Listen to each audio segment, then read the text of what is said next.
And now Extreme Hands Makeover step 23. This is the Moeller whip and flop. So a lot of you may have been waiting for this one, but you gotta kind of earn your way to it. You gotta learn how to do a bunch of good stuff with your wrist and fingers, and then we'll start to shut all that off and play from the forearm. All right, so quickly, here's some examples, sets of 2. And this one you see all the time. The sets of 3 or, right? The idea is you whip the stick for the accent and you let it flop. Totally lazy, right? So this one, the sets of 3, it's actually not that often used compared to the 2, right? Use it all the time, right? Okay, so first a little bit of background. Sanford Moeller was a teacher famous in the early 1900s, and he didn't invent this whipping technique. He studied Civil War drummers and Buddy Riches and those kind of people, and kind of figured out the way they're getting accents really quick is by using the forearm and whipping the stick instead of using the wrist, okay? So I don't like that we call it Moeller, personally, because it's just a guy's name who was famous for teaching it. But that's why I always call it the Moeller whip. Put those two together. I'd love to just call it whip because I like descriptive terms like free stroke and downstroke and such. But anyway, basically it's just a whipping stroke, okay? So first things first, let's look at a Moeller stroke, okay? Now whatever happens to it afterwards, if we stop it there or we let it flop, the important part right now is getting there to the drum. When you play a really big full-size one, the whole upper arm, everything, and if you think about Tommy Lee playing backbeats, it's way up there, okay? So minus the shot, boom. Now the whole concept is the forearm replaces the wrist, okay? So if you think about it, here you are at your set position. Now let the wrist and the stick just sort of die, and you might bump the pad as you lift up the arm. Now, an object at rest will tend to stay at rest. So this hand, totally relaxed, will stay about there while the forearm blows by it until, oh, it's way back there. So suddenly we've got wrist turn without actually turning the wrist, okay? So it saves all the energy and time that it would take to use wrist muscles. And then the hand is going to get whipped faster than the arm and the stick faster than the hand. So you get a tremendous fast stroke, okay? So that's a Moeller stroke. The key is to have your hands just dead loose. If you think about a bullwhip, the whole thing is flexible, okay? You have to wind it up like that, okay? You can't have it back there and just crack the whip. It has to have that setup. So you always have that sort of preeminent setup going into that, okay? Now think about it like if you had a piece of gum stuck to the end of the stick and you wanted to send it to the back of the room, you wouldn't use fingers because you can't get it fast enough. Maybe your wrist and fingers, maybe add arm to that, okay? And that's arm backing the wrist turn. But what about this? When you do that, it's gone, and you can hear the whip, right? So that's the effect you want. And any tension in the wrist will kill that whip. So back to that leather bullwhip. Imagine if we cut the whip in the middle and tied one end around this part of a stick and one end around this part of the stick, and we tried to do that, all we'd do is swing a stick around. That rigidity would kill the buildup of speed in that leather whip, so you would get no crack. So basically engaging your wrist muscles at all kills the whip, okay? Bad, you don't want it. The whole point is to replace this wrist turning motion with a forearm motion where that wrist does absolutely nothing. So it's one of those techniques where if you really want to get it, you might make it harder, right? Because when I want to get this, I'm proactive, so you do something, you engage muscles. You actually got to go the other direction.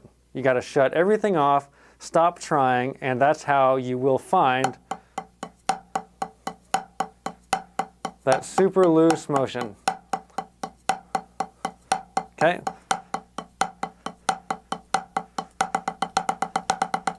Okay, all it is a forearm, just boom, boom, boom from the forearm. Now, we started with these huge ones. Now, in order to go up higher than the forearm can go, we need the upper arm. And we're not going to do this. Nothing good ever comes from that, okay? So you got to go out to get that full range of motion. Now, it's actually not that often that you're going to want to use that kind of thing. Where we use this 99% of the time is going to be smaller, reduced motions. And so we're going to focus on that from the elbow down, okay? So when you watch, uh-oh, helps you remember what you're doing. But when you're playing that, it's pretty much the elbow down. Now, as you watch that, my elbows may have gone out a little bit. That's because the stick is at an angle. An object at rest tends to stay at rest. So the fact that this stick is not in a straight line from the forearm, that's why that it results in going out a little bit, okay? So as your upper arms just hang naturally, let that happen. But do not reach out on purpose, right? I see a lot of guys try. It's just tons of extra motion, you end up with a slice. You know, this whole thing where you reach out and then do that, it's pointless motion. It doesn't translate into this. Uh-oh. All right, so there you go. Now, as we get into this, I'm probably going to say the same thing many different ways, because there's a lot of different ways to kind of teach this, and different things resonate well with people. So we're going to work our way through it. But the most important thing you can do is pretty much not try. You have to shut all this off, let your hand just dangle. Now, since we're not using much finger control, or on 3s and 2s, basically no finger control at all, we don't need any first finger fulcrum, right, to micromanage for finger control, okay? No finger control, no first finger fulcrum, okay? So let that first finger dangle, do nothing, let it hang down nice and lazy, and we're pretty much gonna hold the stick with that middle finger just enough to not drop it. You can even take a rubber band and just sort of twist it around your middle finger and the stick, and then let your whole hand just go dead, and you will find this. All right, so let's jump in, finally. Okay, we're gonna jump in with some Moeller 2s, is what I call them. Just sets of 2, accent tap. We're at 90 beats a minute. We'll start with the right hand. Ready, here we go. Now you notice that I'm whipping the stick to the drum and I'm flopping it. Shoulders totally relaxed. I'm not going out on purpose. That's a ton of extra motion. That's not going to serve you well. Because remember, where we're going to use this, you know, it's great at this tempo, but when you play that kind of thing, you pretty much need that motion. And that'd be, yeah. Oh gosh, right? Makes no sense. So just think about going up and down. Try to keep the wrist, the end of the forearm, just going pretty much straight up and down. Now, when we did accent tap stuff before, we always talked about stick heights. So now, the accent and the tap are no longer related to the stick heights at all. It's all a matter of velocity. So the accent is whipped towards the drum very fast, right? We get that effect, okay? Now the tap just sort of falls down and barely touches the drum, okay? A very common thing I see people do is this. See how now I'm using my fingers to accelerate that tap? Don't do it. Shut your hands off, because remember, you're not going to do it there, right? So, another thing I want you to, on that note, the accent and the tap, the stick height's only about 2 inches apart. So I go from a fast whip stroke to a slow sort of fall. It's a pathetic little accident, that middle stroke. Okay, so a couple strategies. If you take away the stick and you go boom, just let your hand die limp on the pad. So boom, up, boom, up, boom, up, boom, up, boom, up, boom, up, boom, up, boom, up, boom. Get that effect going on. Now you'll notice when I come up, right, there's that little scraping. Okay, because your hand, you want it to be dead. Don't engage the wrist. In stick technique, my troubleshooting on Moeller stuff, the first common problem is people using the wrist muscles, right? I see a lot of people who, by the way, I've never had somebody come into a lesson in person over Skype anywhere that did Moeller stuff with absolute pure floppy hand, okay? Most people sort of emulate the motion, but they're not truly loose, they're not truly tapped into it. So if you feel like you're totally cheating, you're probably doing it right. This is one of those techniques where we don't hit the drum, much like free stroke. We don't hit the drum, we let the stick crash into it. Okay, anyway, so back to this. One of the keys is to lift up the wrist on that last tap, okay? So, bop, boom, bop, boom, bop, boom. That's the effect, okay? Now, Second troubleshooting thing is people lifting up after the accent, kind of like boom, boom, boom. If I lift up already, then I have to use my hand to play that tap. We don't want that. That tap is a happy accident. Okay, you go boom, and then it's like, oh, it rebounds up and hits the fingers at a certain point, can't go any further, oopsie, falling down. And then as it falls really slow, I lift up the arm and just burk, and it's a bit of a seesaw effect where it happens to bump the pad. So really all you're playing is boom, boom, boom, prep, boom. At the stick, boom. Okay, so do not play that tap on purpose. No velocity there. Okay, metronome back on. Here we go, and 1. If you listen carefully, you can hear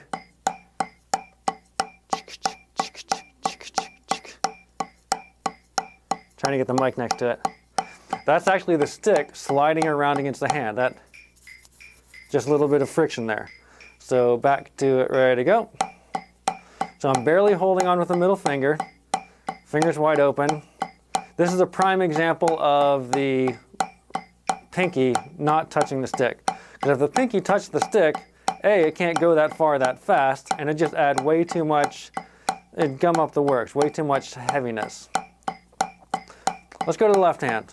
And ready, and left, now left. And notice how I started with that prep on the way in. That sort of preemptive setup. Now the key with this whip and flop motion is constant motion. At no point does the stick stop. So think up, up, down, up, down, up, down, up, down. So you can take your other hand, just let it flop, and try to make your hands both feel like that. Feel free to try that rubber band trick where you sort of tie the stick to that middle finger. I've even had a rubber band on a student, and I grabbed his forearm and just moved it up and down, and it magically played. Magically. Need 2 quotes. All right, anyway. So here we are with the sets of 2. Okay, more on that constant motion thing. I don't teach, because that's not the point. It doesn't translate. The constant motion with all this stuff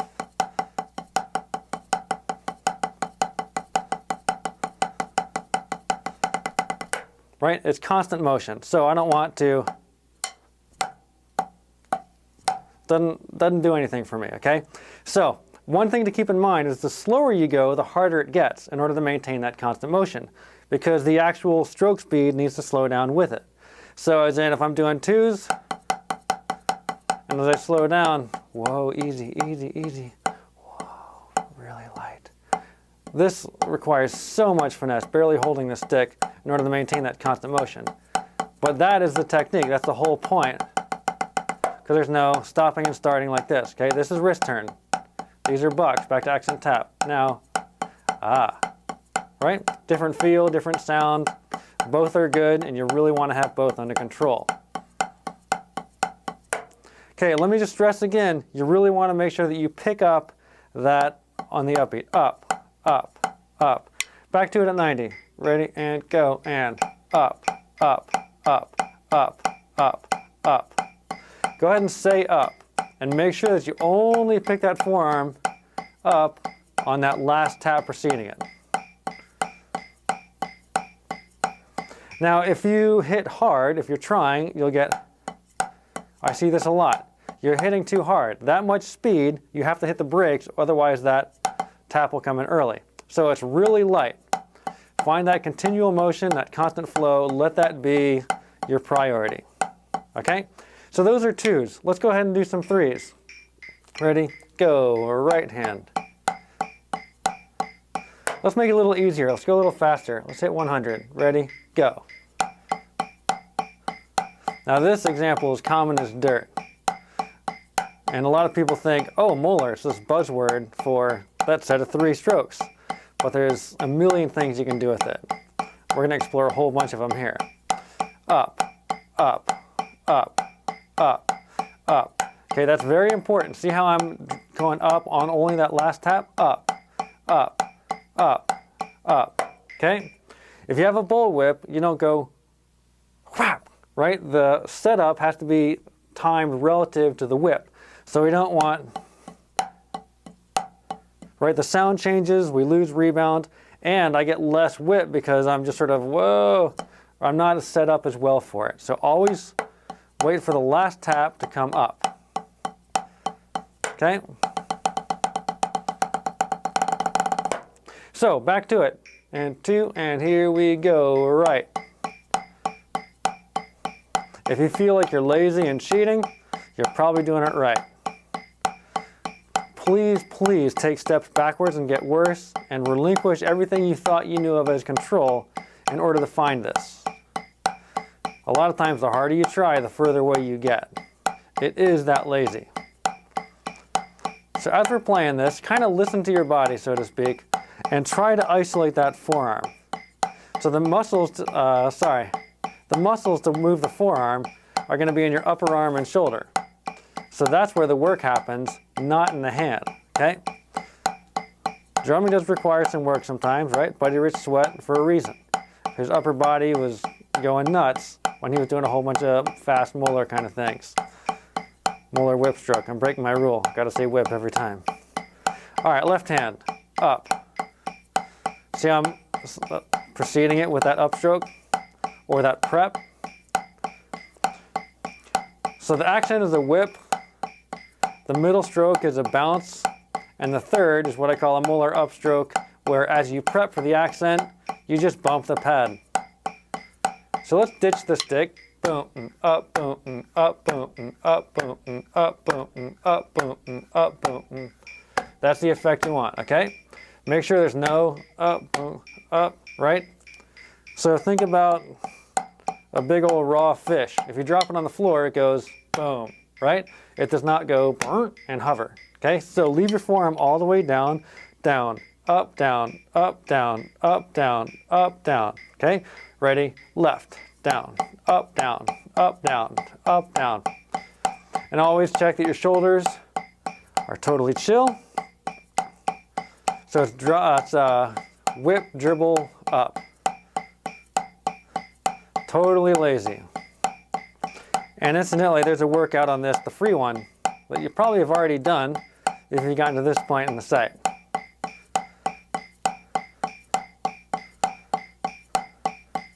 All right, let's go to 4s. 1, 2, right hand. 1 and 2 and 1 and 2 and up, up. As you get to 4s and higher, you may need to use a little bit of finger control just to sustain the bouncy taps going, right? But whatever you do, do not add velocity to them. Just sort of steer the rhythm with your fingers a tiny little bit. And again, first finger's not doing squat. Back fingers, the pinky's not doing squat. Let's go to the left hand. Up. Up. Up. Barely holding the stick. This is way easier than you thought it was. This is not a hard technique, it's an effective technique. All right, so when I do this, all I'm doing is boom, up, boom, up, boom, up, boom, up, boom, up, boom. So there's a little bit of shoulder. So right, left, right. Got a little bit of a gap in the left hand. If you find yourself, another little side note here, if you find yourself having that rhythmic gap, all you got to do is up and down fast with your forearm. So the faster you go, it becomes a little bit of a herky jerk. Up, down, up, down, up, down, up, down. So that tiny little, oh boy. Right? That little that's actually a Moeller stroke. Goes from this to that, okay? So, let's go, how about a little bit of medium speed, 130, with the 3s. So 1, 2, here we go. Let's do 4 in a hand. Left. And notice how we're always picking up, up. Look at the right, up, preemptively hit that shape.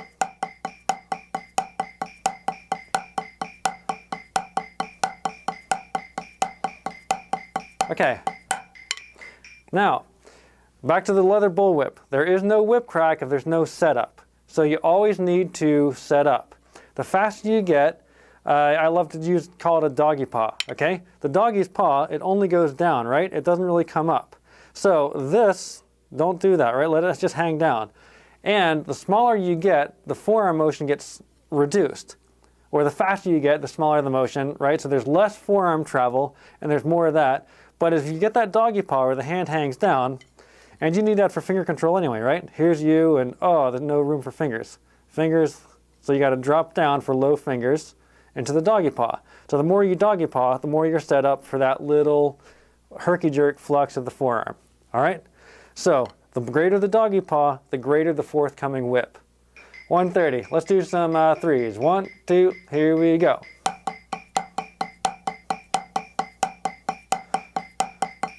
Up.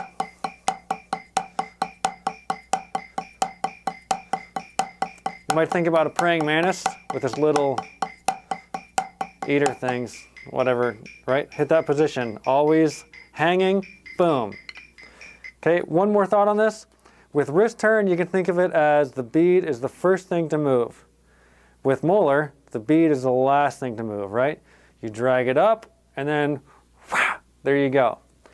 So occasionally, just to test the purity of your whip, pretend you're playing on an invisible wall here, and just do that.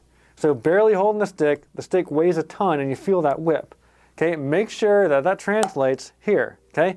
Whether you're playing a stroke or any of the other. Okay, that's another thing we're gonna cover in another step, probably the next one.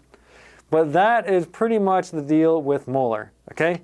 So that's a whole lot of stuff to think about. Remember, the harder you try, the further away you get from it. Turn everything off, let this hand just go dead, and play from the forearm. Listen to your body, don't hit the drum, let it hit the drum.